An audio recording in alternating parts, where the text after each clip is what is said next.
ассалому алайкум бинандаҳои гиромӣ, барномаи ахбор аст аз телевизиони Тоҷикистон. Дар студия Санавбари Абдулҳамид. ҳамасола 23 феврал рӯзи таъсисёбии қувваҳои мусаллаҳи ҷумҳурии Тоҷикистон таҷлил карда мешавад.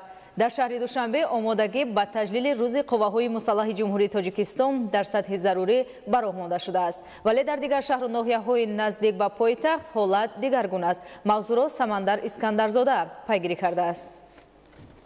хизмат дар сафи қувваҳои мусаллаҳ қарзи шаҳрвандӣ ва рисолати бузурги инсонӣ дар назди халқ ва ватан модар ба ҳисоб меравад.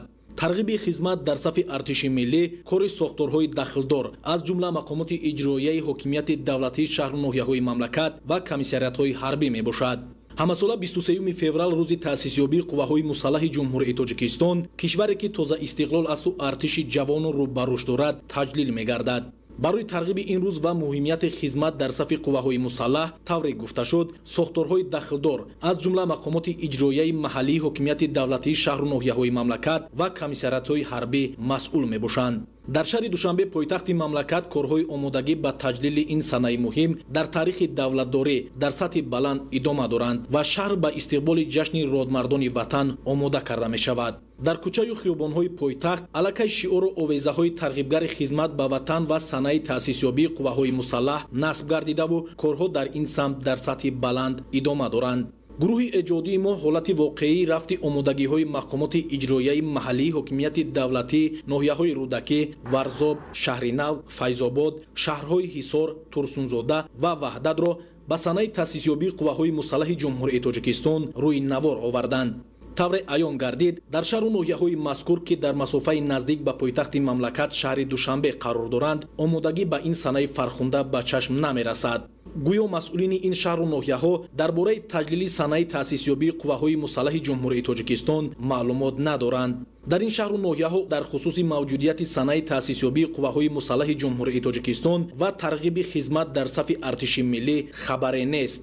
кӯчаҳои марказӣ, назди биноҳои маъмурию хизматрасонӣ ва мавзеъҳои истироҳатии ин шаҳру ноҳияҳоро рӯи навор овардему дар ягон ҷой шиору овезаи тараннумгари қарзи шаҳрвандӣ хизмат ба ватан модарро надидем. ин дар ҳолест ки бо чунин васила бояд ҷавонон барои хизмати ватан модар ва ҳифзи истиқлолияту ваҳдату ягонагӣ ҷалб карда шаванд. яъне инро чун имкони хуб бояд барои ҷалби ҷавонон ба даъвати баҳорӣ истифода намуд. тарғиби музаффариятҳои ин давлату ин миллат кори танҳо масъулони пойтахти мамлакат шаҳри Душанбе нест. пас чаро дар шаҳри Душанбе ҳама тадбирҳо дар вақту муҳлатҳои муайян амалӣ мешаваду дар дигар шаҳру ноҳияҳо не? ё барои масъулони ин шаҳру ноҳияҳо тарғиби хизмат дар сафи қувваҳои мусаллаҳ ва ифтихор аз артиши миллӣ муҳим нест?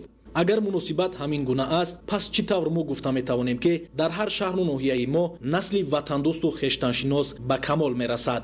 артиши миллии Тоҷикистон аз сифр ташкил шуда имрӯз ба як ниҳоди пурқудрат табдил ёфтааст. пас чаро дар ноҳияҳои рӯдакӣ, варзоб, шаҳри нав, файзобод, шаҳрҳои ҳисор, турсунзода ва ваҳдат музаффариятҳои артиши миллӣ ва хизмат ба нафъи ватанмодар тарғиб карда намешавад?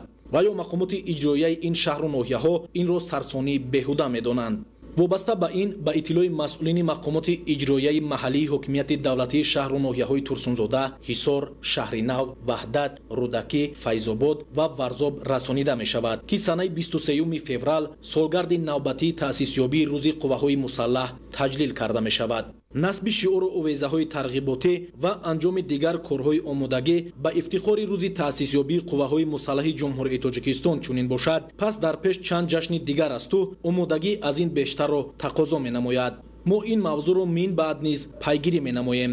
Самандар Искандарзода, Ҳафизуллои Саъдулло барои барномаи иттилоотии ахбор.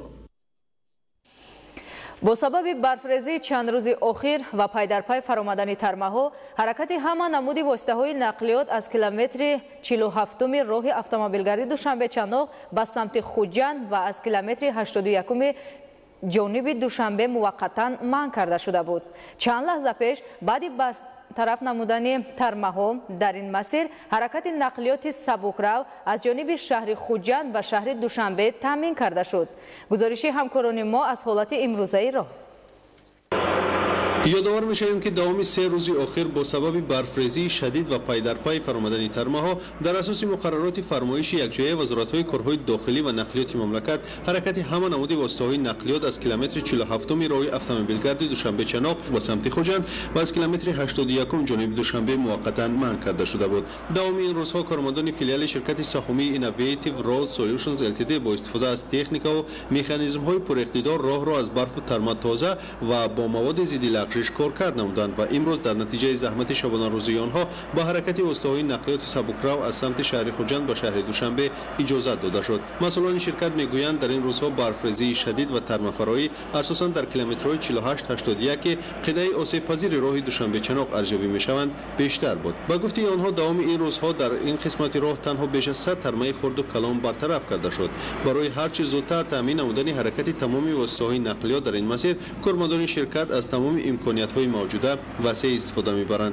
خاطررسان می‌شویم که داوم سال روان این مراتبه سوم است که حرکت واسطه‌های نقلیات در قطعه‌های علاهیده راه دوشنبه چناق موقتاً منع کرده می‌شود. 20 ینور و 6 فوریه سال روان نیز بنابر زیاد گردیدن خوف ترمه‌فرایی رفت و آمد نقلیات از کیلومتر 47 به سمت خوجند و از کیلومتر 81 حدود ناحیه عینی با جانب شهر دوشنبه موقتاً بازداشته شده بود. این زمان در همه قطعه‌های راه دوشنبه چناق برف بسیار بوده، در بعضی مواضع بلندی آن به 1 متر می‌رسد. در رابطه با این از رانندگان دعوت به عمل آورده می‌شود که تصمیم شرکت را که از فرمایش یکجایی وزارت‌های کارهای داخلی و نقلیات مملکت منشأ گرفته است درک کنند، زیرا در حالت‌های ضروری محدود کردن حرکت در نوبت اول به بی‌خطری رانندگان و مسافران ربط دارد. طبق اطلاع مسئولان شرکت سهامی اینوویتیو رود سولوشنز LTD در جمهوری تاجیکستان بعد پر تازه نمودن راه از برف و ترمه در این مسیر حرکت همه نمود واسطه‌های نقلیات تامین کرده می‌شود.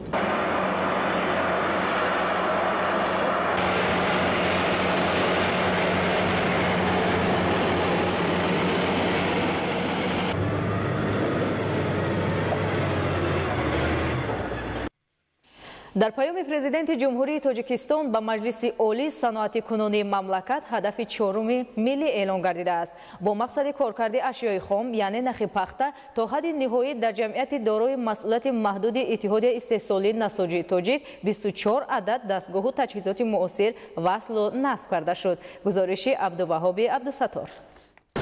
با استفاده از اشیای خام محلی و موجود بودن دیگر برتری‌ها ترقی دادن ساحه‌های نساجی و دوزندگی یعنی از نخ پخته وسیع به راه ماندن استحصال رشته، متاح‌های گوناگون، لباس تیار و نوع‌های گوناگون محصولات دوزندگی یکی از راه‌های اساسی تامین نمودن هدف 4 ملی صنعت کنونی مملکت ارزیابی می‌شود. در رابطه با این در کلانترین کارخانه نساجی و دوزندگی جمعیت دارای مسئولیت محدود اتحادیه استحصالی نساجی تاجیک با وارد نمودن دستگاه و تجهیزات معاصر کارکرد اشیای خام یعنی نخ پخته تا حد نهایی به راه مانده شده است. از جمله وصل و نصب 24 عدد دستگاه نوی بافندگی استحصالی پیشرفته‌ترین شرکت‌های جهانی امکان فراهم آورد که باری اول در این کارخانه تولید سچاق‌های پختگین به راه مانده شود. در دوام 2 ماه اخیر در این دستگاه‌ها زیاده از 50,000 سچاق و بیشتر از 3000 متر متاع پددار استحصال کرده شده است. ما امسال تصمیم گرفتیم که در این کارگاه نساجی خود زیاده از 3000 تن نخ پخته را کارکرد نموده، محصولات خوش صفت استحصال نموده و محصولات خود را به خارج کشور صادر نماییم. سرچاق‌های پددار امسال یکمین مرتبه در کشور ما استحصال و پیشکش مردم کرده است. این از جانب همین کارخانه ما می باشد. در کارگاه دوزندگی این اتحادیه استحصالی باشد 250 عدد دستگاه حاضر زمان نصب کرده شده. در اینجا اساساً سر و لباس یگانه مکتبی، کاری، نظامی، خلط‌های زنانه، مردانه و کودکانه دوخته می شود. اطلاع داده شد که دوام سال گذشته در اتحادیه استحصالی نساجی تاجیک به حساب بیش از 22 میلیون سامانی محصولات استحصال کرده شده است. با گفته مسئولان در این اتحادیه استحصالی در یک سال امکان استحصال 600,000 مجموعه سر و لباس مکتبی وجود دارد. مقصد اساسی به کار درآوردن اقتدارهای نو در این مجموعه نساجی افزایش دادن صادرات محصولات قابل رقابت، اینچنین هرچی کمتر کردن مالهای همانند وارداتی می باشد.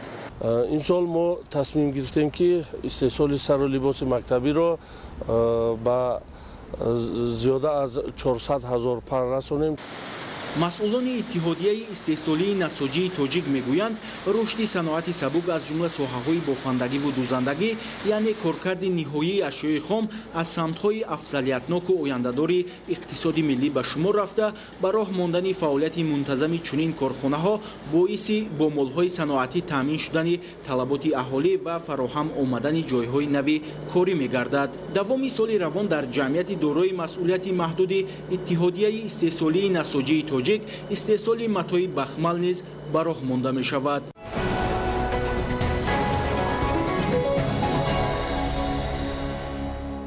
با استقبال 30 سالگی استقلالیت دولتی جمهوری تاجیکستان در ولایت سوغد بنیاد و نوسازی بیش از 6500 انشاءات پیش بینی شده است که قسم زیادی آنها در دهات به نقشه گرفته شده‌اند. گزارش روزعلی رحمان و دلشاد یوسفی. با مقصد تامین رشد اقتصادی حل مسائل اجتماعی در دایره آمادگی‌ها به جشن 30 سالگی استقلالیت دولتی در جماعت دهاتی خستیورز بنیاد 100 انشاءات تعیینات گوناگون به نقشه گرفته شده. قسم انشاءات در سال 2018 مورد استفاده قرار گرفتند. در دهه فراگیری کودکان و نورسان و تعلیم و تربیت در مؤسسه‌های تا مکتبی، تحصیلات میانه عمومی، بلند برداشتن سطح خدمات طبی و سالمی اهالی از مسائل اساسی محسوب می‌یابند. بنای لایحه‌ای 4 آشیانه در نزد مکتب تحصیلات میانه عمومی رقم 34 بهره فراهم آوردن جای نشست و شرایط ارزنده برای 1000 نفر خواننده در یک بست با مبلغ‌گذاری مقامات اجرایی حاکمیت دولتی ولایت سوخت ساخته می‌شود. بنای نوی مکتب از 44 صنفخانه، کتابخانه با تالاری خانش، کابینت‌های فنی و آشخانه عبارت است. بنای مکتب با لایحه زمانوی ساخته می‌شود و بناکاران و لایحه‌کشان سپارش داده شد که برای بنیاد تالارهای مجلسی و ورزشی لایحه علاوه‌ای تهیه و عملی نمایند. حدود و نمود بیمارخانه بچگانه ساخته شده ایستاده و سه برای طبابت کودکان شرایط‌های معیاری فراهم آورده می‌شود.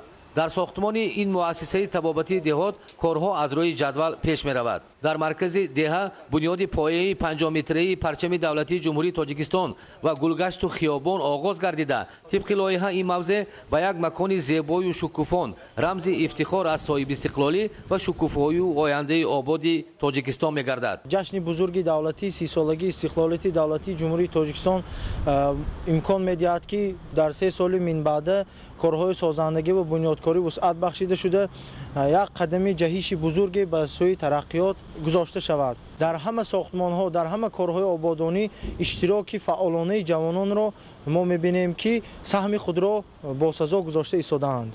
صاحبکاران اشخاص سخاوتمند و اهالی با افتخار و سربلندی بهره استقبال سزاوار از جشن بزرگ ملی در بنیادکاری و آبادانی سهمگذاری می‌نمایند. بنای علاوه‌ای مکتب میانه رقم 40 در دهه خستیورز با سهم صاحبکاران محلی و اهالی ساخته می‌شود. مرکز طب خصوصی با اقدام و سهم صاحبکار محیدین صمدوف بنیاد و به یک مؤسسه خدمت طبی سطح زمانوی تبدیل می‌یابد. در اساس لایحه برای 40 عدد تجهیزات و دستگاه ساعت ساخته شدن کارگاه دوزندگی صاحبکار وطنی بهادر رحیموف برای رشد استحصالات در دهات و تامین بیش از 50 نفر ساکنان اساساً زنان و دختران محلی پیش بینی گردیده است. خبرها از خارج مملکت. در نتیجه ناآرامی‌های داخلی در کشورهای گوناگون دنیا همساله بیش از 100,000 کودک به هلاکت رسیده، صدها کس دیگر جراحت وزنین جسمانی می‌بردارند. بر اثر حمله گروه سلاح‌بدستان در نیگریا 60 نفر از اهالی آسایشته به هلاکت رسیدند.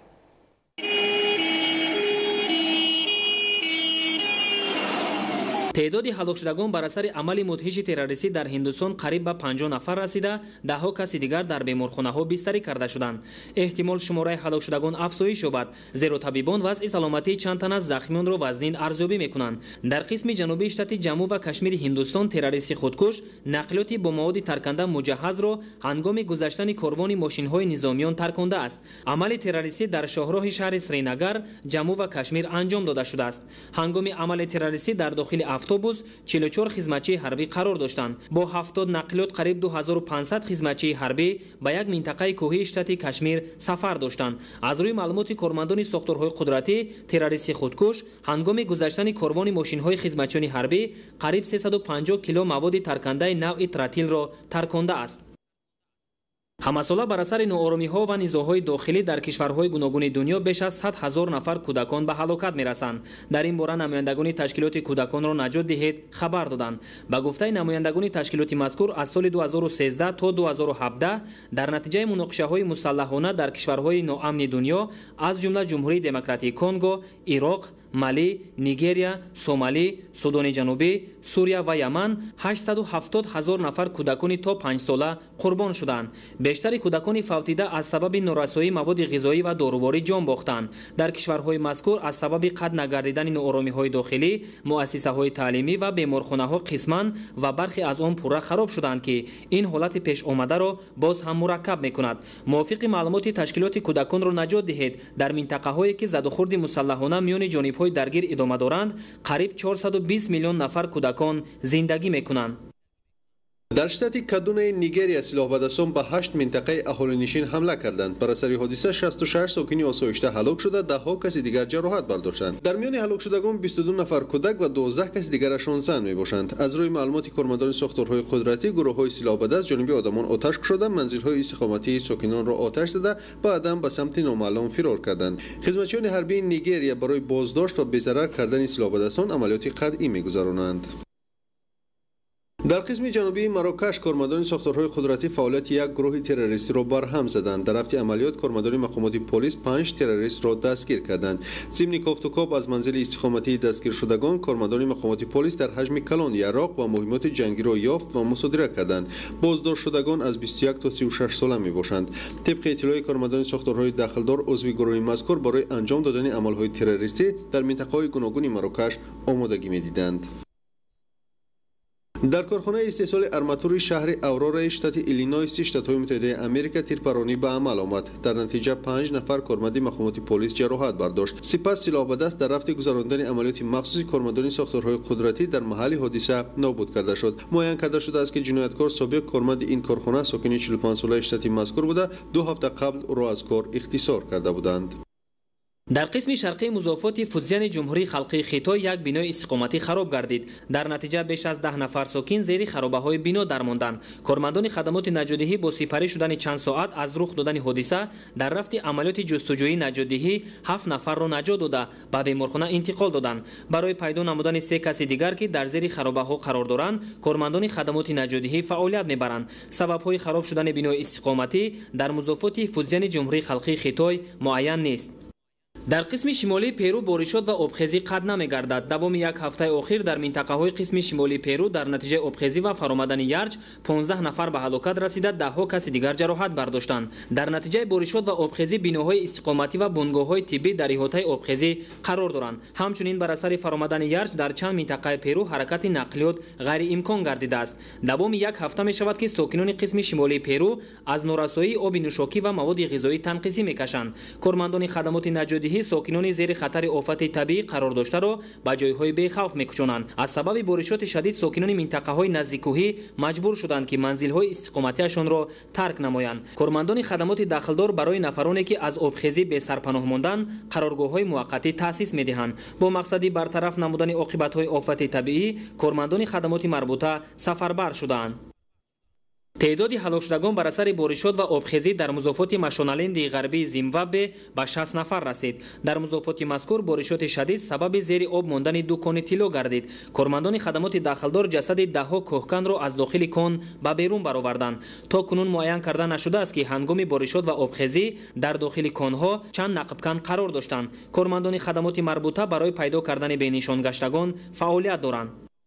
در شتات کالیفرنیا شتات‌های متحده آمریکا بارشات آبخیزی را به میان آورد. بر اثر آفت طبیعی کوچه خیابان‌ها به دریا تبدیل یافته، صدها بنای استخامتی و معماری در احاطه آبخیزی قرار گرفتند. در رابطه با این کارمندان خدمات نجات‌دهی از منطقه‌های زیر خطر آبخیزی قرار داشته ساکنان را به جای‌های بی‌خوف می‌کشانند. بارشات بر راه و پل‌های نقلیاتگر نیز ضرر جدی رساند. طغیان آب خط‌های انتقال نیروی برق را کارناشیان کرده، هزاران نفر ساکن از استفاده برق محروم ماندند. برای برطرف کردن عاقبت‌های بارشات و آبخیزی کارمندان خدمات داخلدار فعالیت دارند. در منطقه کریچوی کنیا نقلیات مسافربر به نقلیات بارکش برخورد. در پی حادثه 9 نفر به هلاکت رسیده، 6 کس دیگر مجروح شد. احتمال شماره هلاک شدگان افزایش یابد، زیرا طبیبان وضع سلامتی چند تن از زخمیان را وزین ارزیابی میکنند. راننده اتوبوس از عهده اداره نقلیات نبرآمده با ماشین بارکش برخورده است. موافق معلومات کارمندان مقامات پلیس، در کنیا همساله در نتیجه رخ دادن صدمه‌های نقلیات قریب 3000 نفر ساکن به هلاکت میرسند. سال گذشته در دنیا قریب 250,000 نفر با بیماری سرخچه گرفتار شدند. طبق اطلاع نمایندگان سازمان عمومی جهانی تندرستی، از این شماره بیش از 100,000 نفرشان به هلاکت رسیدند. با گفته طبیبان سازمان مذکور، با بیماری سرخچه بیشتر ساکنان کشورهای افریقا و دولت‌های قسم جنوب و شرقی آسیا گرفتار شدند. کارشناسان به رسانه‌ها خبر دادند که از آغاز سال سپری شده تا کنون شماره گرفتاران بیماری سرخچه افزایش می‌یابد. از روی معلومات طبیبان سازمان عمومی جهانی تندرستی، عامل اساسی پیشگیری از خروج و پنه‌شوی بیماری سرخچه این سری وقت اعم کردن کودکان از بیماری مذکور می باشد. در ناحیه رودکی برای تأسیس گرمخانه‌ها تدبیرهای ضروری عملی می‌گردند. در خواجگی‌های دهقانی ناحیه گرمخانه‌های دائمی عمل کننده و موسمی بنیاد کرده شده، استحصال محصولات کشاورزی با این واسطه افزون گردانیده می‌شود. گزارش همکاران ما از ناحیه رودکی. در برابر دیگر سوهای خواجگی خلق در ناحیه رودکی با رشد سوهای کشاورزی که یکی از هدف‌های اساسی استراتژی حکومت جمهوری تاجیکستان به شمار می‌رود، دقت مخصوص ظاهر می‌گردد. این حال در ناحیه 20108 هکتار زمین کشت موجود است. میدان عمومی گرمخانه‌های دائمی عمل کننده و موسمی باشد، زیاده از 40 هکتار را تشکیل می‌دهد. سالهای اخیر دهقانان ناحیه رودکی در سمت بنیاد گرمخانه‌ها و با این را در 4 فصل سال تامین بازارهای داخلی با محصولات تر و تازه تجربه بوی انداختند. همین عامل است که در اکثر خواجگی‌های دهقانی و کооپراتیوهای تجارتی گرمخانه‌های دائمی عمل کننده موسمی بنیاد شده است. کشاورزان خواجگی دهقانی اسمت الله در جماعت دهات چهارگلتپه یکم سال است که در مساحت 1 هکتار گرمخانه دائمی عمل کننده بنیاد نمودند. طور مسئولین جماعت دهات اطلاع دادند گرمخانه با طرز معاصر ساخته شده، تکنولوژی نوترین صحوی وصل و نصب گردیده است. خواجگیداران در گرمخانه پامیدور بودرینگ و کبوتی کشت و پرورش می‌نمایند. در جماعت دهات چیمتپه نیز با بنیاد گرمخانه‌های دائمی عمل کننده دقت مخصوص داده می‌شود. میدان عمومی گرمخانه‌ها در حدود جماعت سال تا سال زیاد کرده شده. در برابر افزون کردن حجم محصولات کشاورزی، این تدبیر مهم با بهتر شدن سطح زندگی ساکنان مساعدت می‌کند. باز 2 ساله که در این گرمخانه کار می‌کنیم، ناز معاش ناز می‌گیریم، بعد پامیدور بودرینگ می‌کنیم، بالگری می‌خوریم. در دایره جشن 30 سالگی استقلالات دولتی جمهوری تاجیکستان در حدود جماعت دهات چیمتپه ناحیه رودکی در میدان 3 هکتار دیگر بنیاد گرمخانه‌های نو به نقشه گرفته شده است. طور اطلاع داده شد گرمخانه‌ها در دیگر جماعت شهرک و دهات ناحیه بنیاد خواهد گردید. در میدان خواجگی دهقانی مقیم 3 هکتار زمین کورمی آبی دارد. علاقه سرکرد از در میدان 1 هکتار گرمخانه زمانوی انجام دارد. این هم تحفه به جشن اقتصادیات جمهوری تاجیکستان می‌شود. موافق تعلیم متخصصان ساحه کشاورزی ناحیه رودکی، خواجگیداران از گرمخانه‌ها بعد جمع‌آوری 2 حاصل در یک سال 120 تن محصول به دست می‌آورند که این باعث بهتر و خوبتر شدن سطح زندگی ساکنان و فراوانی بازار استعمالی می‌شود. سال 2018 575 تن محصول کشاورزی از گرمخانه‌ها جمع‌آوری کرده شد که با بازارهای ناحیه و شهر دوشنبه پیشنهاد گردید. رحمت‌الله پیرزاده، فرهادی واسع برای برنامه اخبار. در ناحیه‌های منطقه کولاب ولایت ختلان سال روان موافق دورنما باید در میدان 29200 هکتار کشتی پخته گذرانیده شود. با این مقصد در ناحیه فرخور و میر سیدعلی حمدانی خواجگیداران بیش از 300 تکنیک کشاورزی را به موسم کشتی بهاری آماده نمودند. گزارش سید جعفری محمدعلی. در ناحیه فرخور کارهای آمادگی به معرکه کشت و کار بهاری ادامه دارد. در دایره این تدبیر با ابتکار ریاست اداره کشاورزی طبق نقشه چهاربینی خواجگی‌های نو جماعت دهات ناحیه بیش از 150 عدد تکنیک صحوی و تخم پرشکر را به کار آماده کردند. امسال در ناحیه فرخور طبق دورنمای کشت زراعت‌های کشاورزی باید در میدان 9600 هکتار کشتی پخته گذرانیده شود. به خاطر این امروز در ناحیه تمام تکنیکا ها برای قبول و تیاری به کشتکاری موسمی سال 2019 آماده کرده شدند. کشاورزان ناحیه تا امروز قریب نزدیک 95% زمین های پخته را از شودگار با صفت گذرانیده تیاری پخته به موسم کشتکار دیده ایستادند. در این چاره‌بینی متخصصان سوها حالت آمادگی هر یک تکنیکای سوهاوی از جمله تخم پوشک‌های پخته را از سنجش گذرانیده ابراز داشتند که تا آغاز معرکه کشت و کار بهاری باید کمبودی‌های الطلب پورا برطرف کرده شود. امروز در ناحیه فرخار کشاورزان 180 عدد تکنیکای کشاورزی را برای سنجش پیشنهاد کردم. تکنیک‌ها را سنجیده برآمدیم. قریب که همه تکنیک‌ها با کشت کار بهاری پورا آمدند. در ناحیه فرخار کشاورزان اقدام گرفتند که با مساعد آمدن باد و هوا امسال از نیمه اول ماه مرد در حدود جماعت دهات گلشن ناحیه که در این موضع زمین‌ها اساساً توسط پایگاه برقی آبکشی آبیاری کرده می‌شود به معرکه کشت پخته شروع نمایند. در ناحیه میر سعید علی حمدانی ولایت خرطوم نیز از 593 عدد تکنیکای سوهاوی که در همه شکل‌های خوجگیداری ناحیه به قید گرفته شده است برای سریع آغاز نمودن معرکه کشت پخته قریب 180 عدد آن به خط تیار گذاشته شد. طبق اطلاع مسئولین امسال برای پیشرفت وضع اقتصادی در همه جماعت‌های دهات ناحیه باید میدان کشت پخته زیاد کرده شود. در جماعت دهات به نام سیدقل تردیف طبق دورنامه کشت زراعت‌ها این سال نسبت به سال گذشته میدان کشت پخته زیادتر گردید.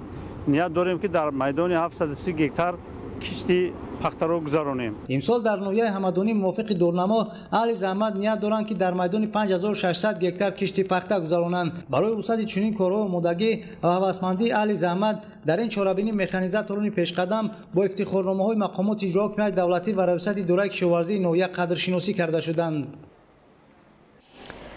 بیننده‌های گرامی، چنین بودند خبرهای برای این ساعت آماده شده. سلامت باشید.